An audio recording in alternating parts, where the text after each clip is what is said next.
सुप्रभात साथियों, कैसे हैं आप सब। आशा करते हैं सभी अच्छे होंगे और अपनी पढ़ाई में लगे होंगे। और जैसा कि यूपी पुलिस कांस्टेबल और एसआई के लिए हमने हिंदी के लिए बोला था और एक पोल भी लगवाया था, आप लोगों से बोला था कि अगर आप 150 वोट कर देते हैं इस सीरीज को शुरू करने के लिए, तो हम एक सीरीज शुरू करेंगे जिसमें हम हिंदी जो प्रीवियस 15 साल के क्वेश्चन होंगे सारे एग्जाम्स के अलावा अपने यूपी ही नहीं भारत में जितने एग्जाम्स होंगे जिसमें हिंदी आती है उन सारे क्वेश्चंस को हम बारी बारी से कर रहे होंगे टॉपिक वाइज। तो बस इसी चीज़ के लिए हमने पोल डलवाया था और बात हुई थी 150 लोगों की, लेकिन आप लोगों ने 190 वोट जो थे, अब तो और भी एक्स्ट्रा हो चुके हैं, 200 प्लस हो चुके हैं। तो इतने वोट आपने कर दिए तो हमारा भी बनता है कि हम वो सीरीज अब स्टार्ट कराएं। तो बस उसी के लिए ये सीरीज स्टार्ट है और इसमें आप हिंदी जिस भी परीक्षा में आती है उन सारी परीक्षाओं की तैयारी आराम से इस वीडियो से कर सकते हैं। इसी तरह की बारी बारी से आपको वीडियो मिलती रहेंगी टॉपिक वाइज। तो आज हम बात करने वाले हैं अनेक शब्दों के लिए एक शब्द के बारे में, और जैसे ये कंप्लीट होंगे इसके आगे का टॉपिक हम धीरे धीरे चलते रहेंगे। और सबसे पहले हम अनेक शब्दों के लिए एक शब्द या एकल शब्द से इसलिए स्टार्ट कर रहे हैं जैसे आपको शुरुआत में थोड़ी सी बोरियत महसूस नहीं हो। जैसे धीरे धीरे चीज़ें आगे बढ़ती रहेंगी तो आपको इंटरेस्ट आने लग जाएगा। तो बस ये यहाँ पे हम देखने वाले हैं कि कितने मतलब टोटल प्रश्न है। तो 325 प्रश्न ऐसे हैं जो पिछले 15 वर्षों में रिपीट हुए हैं एकल शब्द से। तो इन 325 प्रश्नों को आप देख लेंगे, यहाँ पे सारे प्रश्न आपको देखने को मिल जाएंगे, 325 के 325 प्रश्न। और इन्हें एक बार आप कर लेते हैं तो फिर यहाँ से आपका कोई क्वेश्चन नहीं छूटेगा और पहले से आपने थोड़ा बहुत पढ़ रखा होगा तो वो चीज़ें रिवाइज भी हो जाएंगी। तो चलिए स्टार्ट करते हैं और एक एक चीज़ देखते हैं। यहाँ पे अगर हम बात करें तो हम स्टार्ट करने वाले हैं ये वाईसीटी या यूथ कंपटीशन की जो बुक है उससे। और यहाँ पे आप बारी बारी से इसका पीडीएफ भी हम आपको प्रोवाइड करा देंगे, देख सकते हैं, और बारी बारी से एक एक चीज़ हम देखते रहेंगे। तो पहला क्वेश्चन अपना आ जाता है कि जो मुकदमा दायर करता है उसे क्या कहते हैं। तो जैसा कि आप जानते हैं कि जो मुकदमा दायर करता है उसको हम वादी कहते हैं। अब बाकी ये जो है कि जो प्रतिवादी तो नहीं, यहाँ पे एक अभियुक्त भी आता है। तो अभियुक्त किसे कहते हैं इसे भी आप देख लेते हैं। तो जिस पे मुकदमा चल रहा होता है हमारा उसे अभियुक्त कहते हैं। अब आगे चलते हैं नेक्स्ट क्वेश्चन पे।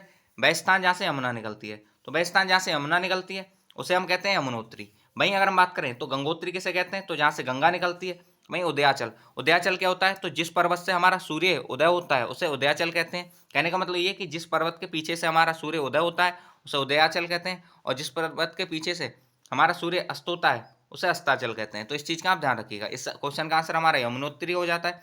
वहीं हम बात करें कि ये द्वि शब्द के लिए, द्वि का मतलब होता है द्वि मतलब दो बार, और जी जा जो होता है इसका मतलब है कि जन्मा, मतलब दो बार जो जन्म ले रहा है तो ये हमारा द्विज हो जाता है। जैसा कि आप जानते होंगे कि एक पंकज वर्ड होता है, पंकज पंख कहते हैं कीचड़, और जा मतलब जन्मा, तो पंख मतलब कीचड़ में जन्मा कमल होता है। उसी तरह से यहाँ पे द्विज जो दो बार जन्म होता है उसी को द्विज कहते हैं। अब ये तो हमारा हो गया इस चीज़ का आंसर, लेकिन इसमें कुछ और ऑप्शन है उनको भी एक बार देख लेते हैं। तो बहुत बोलने वाला जो होता है उसको हम वाचाल कहते हैं, बहुत जानने वाला बहुज्ञ होता है, वहीं पहले जन्म लेने वाला हमारा अग्रज होता है, ये हो जाते हैं। और ये क्वेश्चन आप देख सकते हैं कि 2021 में ये हाईकोर्ट एआरओ में रिपीट हुआ है। भाई एसएससी जीडी 2023 में ये क्वेश्चन रिपीट हुआ है। तो ये सारे क्वेश्चन वही हैं जो मल्टीपल एग्जाम्स में रिपीट हुए हैं। वहीं आगे थोड़ा चलते हैं और नेक्स्ट क्वेश्चन देख लेते हैं। अब ये है कि परलोक से जो संबंध रखता है उसे हम क्या कहते हैं। तो परलोक से जो संबंध रखने वाला होता है हमारा पारलौकिक होता है, और पारलौकिक की जो वर्तनी है वो भी आती है। तो आप इस चीज़ को देख लीजिएगा। नेक्स्ट हम बात करते हैं नेक्स्ट क्वेश्चन में। ये हमारा अगला क्वेश्चन आ जाता है, ये फूल की रज।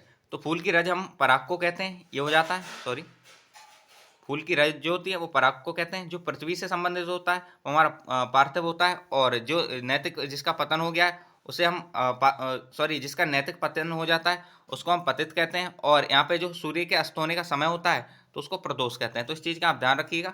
ये चारों ऑप्शन हमने समझा दिए हैं और आंसर इसका पराग था। नेक्स्ट आ जाता है कि 100 वर्षों का समय। तो 100 वर्षों का जो समय होता है उसको तो आप जानते हैं कि शताब्दी कहते हैं, लेकिन आगे के जो ऑप्शन है उन्हें देख लेते हैं। ये सहस्त्राब्दी, ये 1000 वर्षों का समय होता है। वहीं हम मतलब हर साल जो होता है या हर वर्ष होने वाला वार्षिक होता है। तो ये हो जाते हैं। नेक्स्ट हम बात करते हैं अगले क्वेश्चन पे कि जिसके आने की तिथि ना हो। तो जिसके आने की तिथि नहीं होती उसी को हम अतिथि कहते हैं। वहीं ये पोषक हो जाता है जो पोषण करता है, और सत्ताधारी जो सत्ता में होता है, ये हो जाता है। नेक्स्ट, तो ये कुछ क्वेश्चन थे। ये अब नेक्स्ट पेज पे चलते हैं और यहाँ पे नेक्स्ट पेज देख लेते हैं। जिसका इलाज ना हो सके, तो जिसका इलाज या फिर जिसे साधा ना जा सके उसी को हम असाध्य कहते हैं। वहीं अगर हम बात करें जिसकी आयु कम होती है वो अल्पायु हो जाता है। नेक्स्ट थोड़ा आगे चलते हैं और आगे बढ़ जाते हैं। नेक्स्ट अगर हम बात करें जो दिखाई ना देता है उसे अदृश्य कहते हैं। और इसके बाकी जो ऑप्शन है उन्हें भी एक बार देख लेते हैं। निष्प्राण, तो जिसमें प्राण नहीं हो वो निष्प्राण हो जाता है। वहीं अमर जो कभी ना मरे, नेत्रहीन जिसके नेत्र नहीं हो। नेक्स्ट हम आगे चलते हैं और नेक्स्ट हमारा क्वेश्चन आ जाता है जिसे इंद्रियों से अनुभव ना किया जा सके। और जैसा कि आप देख सकते हैं ये कई परीक्षाओं में पूछा भी गया है, जिसे इंद्रियों से अनुभव ना किया जा सके, ये हो जाता है। तो जिसका इंद्रियों से अनुभव नहीं किया जा सके वो अतीन्द्रिय हो जाता है हमारा। और यहाँ पे आप देख सकते हैं कि लेखपाल मुख्य परीक्षा 2022, वहीं यूपी पीसीएस आरओ 2016 और यूपी टीजीटी 2013 में भी ये क्वेश्चन रिपीट हुआ है। वहीं आगे चलते हैं, और जिसने इंद्रियों को जीत लिया वो इंद्रजीत हो जाता है हमारा। नेक्स्ट थोड़ा आगे चलते हैं। किसी व्यक्ति या सिद्धांत का समर्थन करने वाला, तो किसी व्यक्ति या जो सिद्धांत का समर्थन करता है उसे अनुयायी कहते हैं। अनुयायी अब पीछे चलने वाले को भी कहते हैं, मतलब किसी गुरु के जो मानने वाले लोग होते हैं, गुरु के पीछे चलने वाले, उन्हीं को भी अनुयायी भी कहते हैं। नेक्स्ट हम बात करते हैं जिसे अनुभव हो वो अनुभवी हो जाता है। आगे चलते हैं थोड़ा सा, और नेक्स्ट हमारा आ जाता है अगला क्वेश्चन, ये बिना देख रेख का जानवर। ये बहुत इंपॉर्टेंट है, इस चीज़ का ध्यान रखिएगा। बिना देख रेख का जो जानवर, यहाँ पे अगर हम बात करें कृषि उत्पादन मंडी परिषद जो था इसमें ही आ चुका है, तो यहाँ पे बिना देख रेख के जानवर को हम अनेर कहते हैं। इस चीज़ का आप ध्यान रखिएगा। जो पाला गया जानवर होता है वो पालतू होता है, इस चीज़ का ध्यान रखिएगा। ये हमारा इंपॉर्टेंट क्वेश्चन है, ये थोड़ा सा अलग भी है, इस चीज़ का ध्यान रखिएगा। नेक्स्ट यहाँ पे बाकी ऑप्शन भी इसके देख लेते हैं। अज्ञ, अज्ञ का अर्थ है, तो अज्ञ का अर्थ होता है जो अज्ञानी होता है उसी को अज्ञ कहते हैं, मतलब जो कुछ नहीं जानता है। भाई इसका ये तो हो गया इसका आंसर, लेकिन बाकी ऑप्शन है उन्हें एक बार देख लेते हैं। जो सब कुछ जानता है वो सर्वज्ञ होता है, जिसे जाना जा सके इसे ज्ञेय कहते हैं। ज्ञेय इस तरह से लिखते हैं, इस चीज़ का आप ध्यान रखिएगा। जिसे जाना जा सके उसे ज्ञेय कहेंगे, और जिसके आर पार देखा जा सके वो हमारा पारदर्शी हो जाता है। अब थोड़ा आगे चलते हैं, और नेक्स्ट क्वेश्चन, ये जिसका मूल्य ना आंका जा सके, तो ये हमारा अमूल्य हो जाता है, जिसका मूल्य ना आंका जा सके। वहीं 15 नंबर क्वेश्चन चलते हैं। ये क्वेश्चन अच्छा है, और ये जो हमारा है ये उसमें भी आता है, आपकी बर्तनी अशुद्धि जो होती है उसमें भी। तो जो अचानक आंखों से ओझल हो गया हो उसे हम अंतर्ध्यान कहते हैं। अब अंतर्ध्यान कौन सा आएगा, इस चीज़ को आपको देखना है। तो यहाँ पे अंतर्ध्यान लिखते हैं, इस चीज़ का ध्यान रखिएगा। ये ऑप्शन जो है ये हमारा सही है, सी ऑप्शन हमारा बिल्कुल सही है, इस चीज़ का आप ध्यान रखिएगा। अंतर्धान ऐसे ही लिखा जाता है, और पेपर में बिल्कुल रॉन्ग करके नहीं आना है आप लोगों को। तो ये हमारा 15 क्वेश्चन था। ये 16 नंबर क्वेश्चन पे चलते हैं। ये अंकेक्षक, अंकेक्षक जो होता है कि जो मतलब अंक को देख रेख करता है, तो ये आय व्यय को जो देख रेख करने वाला होता है उसे लिखेंगे। वैसे अंक गोद भी होता है, तो उसे देख के आप ये मत लगा देना कि गोद में खेलने वाले बच्चे को अंकेक्षक कहते हैं, ये नहीं है। जो अंकों को देख रेख करता है या फिर आय व्यय की जो गणना करता है उसी को हम अंकेक्षक कहते हैं। और ये जो होता है हमारा, ये यहाँ पे ऑप्शन डी इसका आंसर हो जाएगा। नेक्स्ट अगर हम आगे बात करें तो नेक्स्ट क्वेश्चन पे आ जाते हैं, जहाँ जाया ना जा सके। तो यहाँ पे जहाँ पे जाया ना जा सके वहाँ पे हम अगम्य कहते हैं। और नेक्स्ट देखते हैं, नेक्स्ट आता है हमारा अज्ञेय शब्द के लिए एक वाक्यांश है, और ये क्वेश्चन कई बार रिपीट हुआ है, जैसा कि आप यहाँ देख सकते हैं। अज्ञेय शब्द के लिए यहाँ पे, तो जिसे अभी हमने पढ़ा था ज्ञेय, जिसे जाना जा सके वो हमारा ज्ञेय था। वहीं जिसे ना जाना जा सके वही हमारा क्या हो जाएगा, या फिर जिसे जाना ना जा सके ये हमारा ऑप्शन बी हो जाता है, ये अज्ञेय हो जाता है। जिसे देखा ना जा सके ये अदृश्य हो जाता है, और जिसे सुना ना जा सके ये हमारा, यहाँ पे लिख देते हैं, ये जिसे सुना ना जा सके वो अश्रव्य हो जाता है। तो ये हो जाते हैं सारे ऑप्शंस। बाकी नेक्स्ट बात करते हैं कि किसी यहाँ पे इनने पूछा है कि कौन सा सही है। तो व्याकरण जानने वाला ये वीर प्रसू नहीं होता है, वीर प्रसू तो वो होती है जो वीर को जन्म देती है। यहाँ पे व्याकरण जानने वाला हमारा व्याकरण होता है। क्षण में नष्ट होने वाला क्षणभंगुर होता है, या फिर भंगुर भी कह देते हैं उसे। जिसमें सबकी सम्मति है वो सर्वसम्मति होता है, ये भी गलत है। वहीं जो बिना वेतन काम करता है वही हमारा अवैतनिक कहलाता है, तो ये हमारा इसमें सही हो जाता है ऑप्शन। नेक्स्ट हम थोड़ा आगे चलते हैं, ईश्वर में विश्वास रखने वाला। ये क्वेश्चन देखिए कितनी बार रिपीट हुआ है, ये हमारा इतने सारे एग्जाम्स में ये रिपीट हुआ है। तो कहने का मतलब ये यहाँ पे हम बहुत सारे एग्जाम्स देखने वाले हैं जिनमें ये रिपीट हुए हैं। जैसा कि यूपीएसआई में भी ये 2/12/2021 को शिफ्ट थर्ड में आया था, वहीं 21/11/2021 को ये शिफ्ट फर्स्ट में भी आया था। तो यूपीएसआई में भी ये क्वेश्चन रिपीट हुआ है, तो इतने सारे एग्जाम्स में रिपीट हुए हैं, इसी वजह से इन क्वेश्चन को हमने लिया है। तो ईश्वर में विश्वास रखने वाला जो होता है उसी को हम आस्तिक कहते हैं, ये आप पहले से जानते होंगे। और जो नहीं रखता है उसको हम नास्तिक कहते हैं। नेक्स्ट थोड़ा आगे चलते हैं और अगले क्वेश्चन को देख लेते हैं। यहाँ पे ये हो जाता है हमारा नेक्स्ट का क्वेश्चन। यहाँ पे एक वर्ड आता है आंसू। आंसू का मतलब होता है तुरंत कोई काम करने वाला। तुरंत यहाँ पे आंसू वर्ड लग रखा है कि इसका मतलब इंस्टेंटली काम हो जाएगा वो। तो बस वह कवि जो तत्काल मतलब तुरंत कविता करेगा वो हमारा आंसू कवि होता है। वहीं अगर हम बात करें जो आंसू भाषण, आंसू भाषण मतलब तुरंत एकदम बोलने वाला या भाषण देने वाला। तो बस किसी विषय पर तत्काल तुरंत बोलने वाला ही क्या होता है हमारा, वो आंसू भाषण होता है। तो बस ये चीज़ हमने अभी भी बताई थी। अब ये यहाँ पे आप यहाँ देख सकते हैं, हमने जावर्ड बताया था कि जावर्ड जो होता है वो जन्म लेने के लिए होता है, मतलब अंडे से जन्म लेने वाला। अंडे मतलब अंड, और जा मतलब जन्म लेने वाला, तो वो हो गया हमारा अंडज। चीज़ का आप ध्यान रखिएगा। ऐसे होता है जल में जन्म लेने वाला, तो वो हमारा जलज हो जाता है, और यहाँ पे इसका आंसर तो हमारा अंडज हो जाएगा। लेकिन थोड़ा आगे चलते हैं, नेक्स्ट क्वेश्चन आ जाता है कि ये जिसे वचन द्वारा व्यक्त नहीं किया जा सके। तो जिसे वचन द्वारा व्यक्त नहीं किया जा सकता वो अनिर्वचनीय हो जाता है। बाकी ऑप्शन देख लेते हैं। अनुकरण करने योग्य अनुकरणीय होता है, जो श्लोक में संभव ना हो वो अलौकिक होता है। वहीं जिसे करना जरूरी हो या फिर जिसका निवारण नहीं हो वही हमारा अनिवार्य होता है। नेक्स्ट थोड़ा आगे चलते हैं, 25 नंबर क्वेश्चन ये हमारा आ जाता है जो सबके आगे रहता है। जो सबके आगे रहता है उसी को हम अग्रणी कहते हैं, और जिसका जन्म पहले हुआ वो अग्रज हो जाता है, जिसकी गिनती आगे हो अग्रगण्य हो जाता है, तो ये हो जाता है, और आगे होने वाला अग्रिम होता है, या आगे आने वाला जो होगा वो अग्रिम हो जाता है। नेक्स्ट जो आगे क्वेश्चन आ जाता है कि हमारा जो देखने योग्य ना हो, मतलब जो देखने योग्य नहीं हो उसी को हम क्या कहेंगे, तो इसे हम कहते हैं आदर्शनीय। आदर्शनीय, दर्शन मतलब देखने योग्य, और आ मतलब लगा दिए तो नहीं, तो जो देखने योग्य नहीं होता है उसको हम आदर्शनीय। नेक्स्ट आ जाता है हमारा जिसका जन्म बाद में हुआ हो। अब इसे देख लेते हैं एक बारी। तो जिसका जन्म सॉरी जिसका जन्म बाद में हुआ हो, तो यहाँ पे जिसका जन्म बाद में होता है वो हमारा हो जाता है अनुज। अब वहीं जिसका जन्म पहले हुआ होता है वो हमारा अग्रज हो जाता है, और बड़े भाई को हम ज्येष्ठ कहते हैं और बड़ी बहन को अग्रजा कहते हैं। तो इस चीज़ का आप ध्यान रखिएगा। सारे ऑप्शन इसी वजह से हम लगातार समझाते चल रहे हैं और टिक कर रहे हैं केवल उस पर जो आंसर है। अब नेक्स्ट आ जाता है हमारा कि इसे थोड़ा ऊपर कर देते हैं, इससे सारी चीज़ें दिखाई दे जाएँ यहाँ पे। बस ये जैसा कि आप देख सकते हैं कि जीडी में भी रिपीट हुआ है और एक एग्जाम में और भी रिपीट हुआ है ये। तो बस यहाँ पे देखते हैं अन्यमनस्क। अन्यमनस्क होता है जिसका मन कहीं और लग गया हो, कहीं दूसरी जगह लगा हो, तो अन्यमनस्क जिसका मन कहीं और लगा हो। वहीं जो किसी और स्थान पर होता है उसे अन्यत्र कहते हैं। जो पहले कभी नहीं हुआ है वो अभूतपूर्व होता है, और जो नया नहीं होता है वो अनूतन होता है।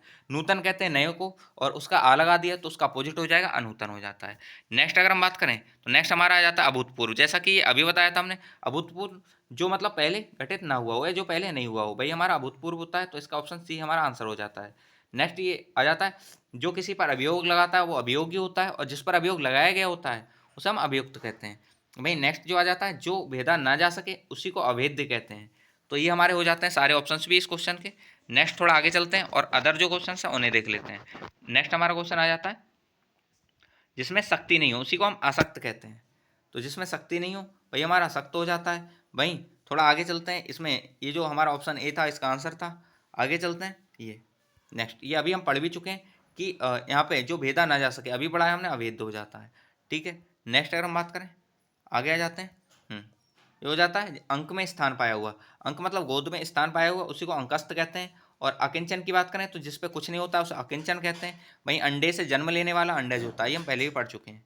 नेक्स्ट हम बात कर लेते हैं आग से झुलसा हुआ। आग से झुलसा हुआ ये हम बात करें तो डीएसएस पीआरटी में आ रखा है, आग से झुलसा हुआ। आग कहते हैं अनल। आग का आपने देखा होगा पर्यायवाची होता है आग, अग्नि, अनल, पावक, जातदेव, हुतासन, वैश्वानर, ये सब कृषाणु, धनंजय, ये सब होते हैं। तो यहाँ पे आग से आग मतलब अनल, और दग्ध मतलब जला हुआ, तो ये आग से झुलसा हुआ ही हमारा क्या होगा, अनल दग्ध हो जाएगा।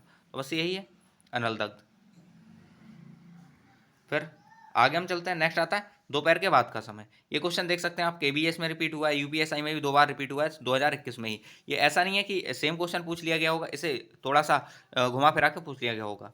दोपहर के बाद का समय जो होता है हमारा, यहाँ पे अगर हम बात करें सबसे पहले से तीनों ही ऑप्शंस को हम समझा देते हैं। जैसे यहाँ पे ये बीच का समय है, यहाँ पे दोपहर का समय बिल्कुल, तो इसे हम कहेंगे मध्याह्न। और इससे जस्ट पूर्व का मतलब ऊपर का समय होगा तो इसे पूर्वाह्न कहेंगे, और इसके बाद का समय होगा तो इसे हम अपराह्न कहेंगे। तो बस इसी को अब हम देख चुके हैं। अब जरा इस क्वेश्चन को सॉल्व करते हैं। तो दोपहर के बाद का समय क्या होगा, मतलब बाद का, तो ये अपराह्न हो जाता है। पहले का होता तो हमारा ये पूर्वाह्न हो जाता। वहीं मध्य मतलब उसका दोपहर का ही समय होता तो ये मध्याह्न हो जाता। तो इस तरह से हमारा ये हो जाता है। नेक्स्ट अगर हम बात करें, नेक्स्ट क्वेश्चन आ जाता है जिस पर आक्रमण ना किया गया हो। जिस पर आक्रमण ना किया गया हो उसी को हम क्या कहते हैं, अनाक्रांत कहते हैं, और जिस पर किया गया हो वो आक्रांत हो जाता है। ये भी यूपीएसआई में जैसा कि आप देख सकते हैं और यूपीएसडीआई में ये रिपीट हुआ है क्वेश्चन।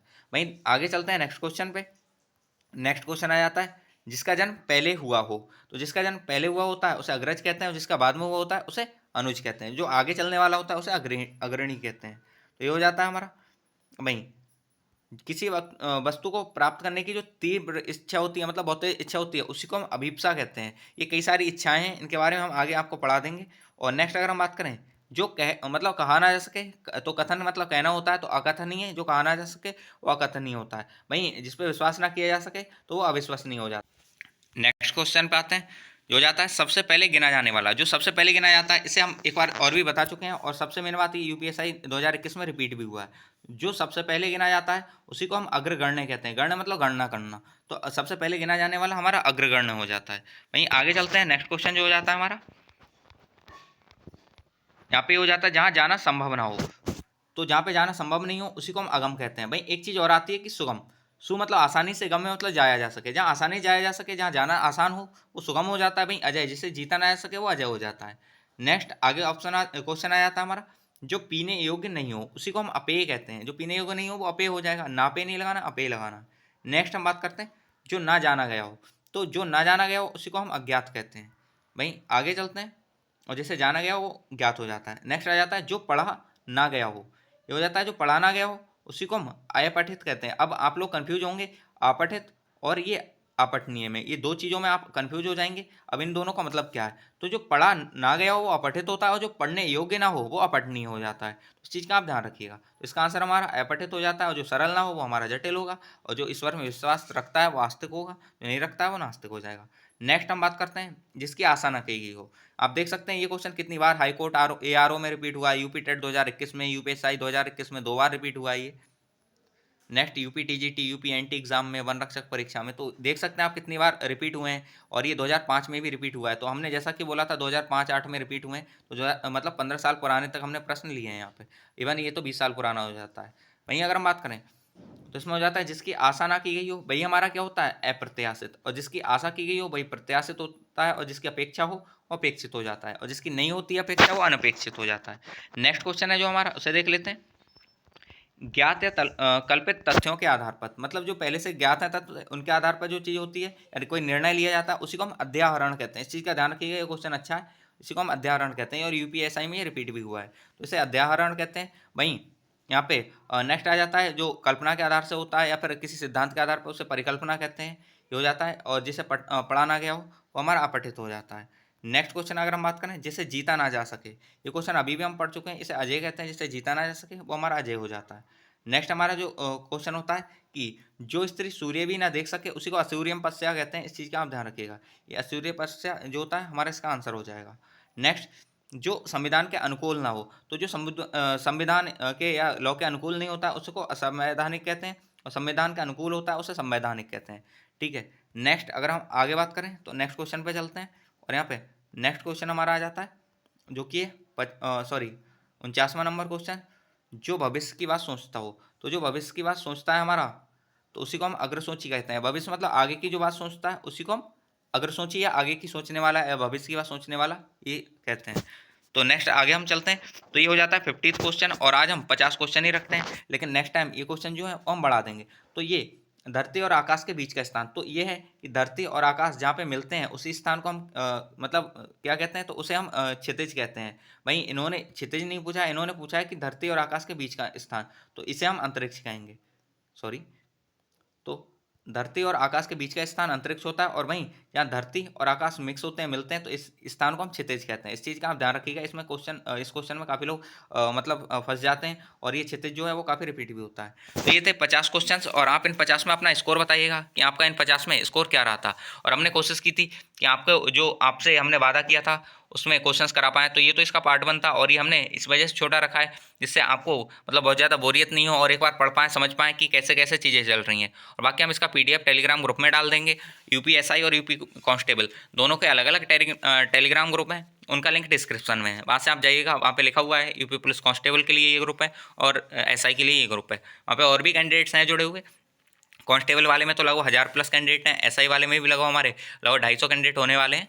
तो बस ये है, आप इन्हें ज्वाइन कर लीजिएगा, और वहाँ पे क्वेश्चंस हैं और अदर क्वेश्चंस भी पूछे जाते हैं एक दूसरे से, तो वो भी आप, और बाकी कैंडिडेट से बातचीत, कोई गाइडेंस, ये सारी चीज़ें आपको वहाँ पे मिलती रहेंगी। तो उसे ज्वाइन कर लीजिएगा, वहाँ पे ये सारी चीज़ें मिलती रहेंगी। और अपना स्कोर जरूर बताइएगा कमेंट करके कि आपका इन 50 में से कितना स्कोर आया था। और ये हालांकि 50 क्वेश्चन थे, लेकिन हर क्वेश्चन में 4 ऑप्शन थे, 4 ऑप्शन में एक तो सही वाला था, लेकिन 3 अदर ऑप्शन थे। तो इस तरह से वो हर क्वेश्चन में 3 ऑप्शन भी हमने एक्स्ट्रा बताए हैं। तो इस तरह से ये लगभग 125 या 150 क्वेश्चन आपके बन जाते हैं। तो इसी तरह से हम आगे भी कराते रहेंगे, और ये लगभग हमारे 325 क्वेश्चन है, और कोशिश करेंगे आगे 2 वीडियोस में इन्हें कंप्लीट कराते हैं।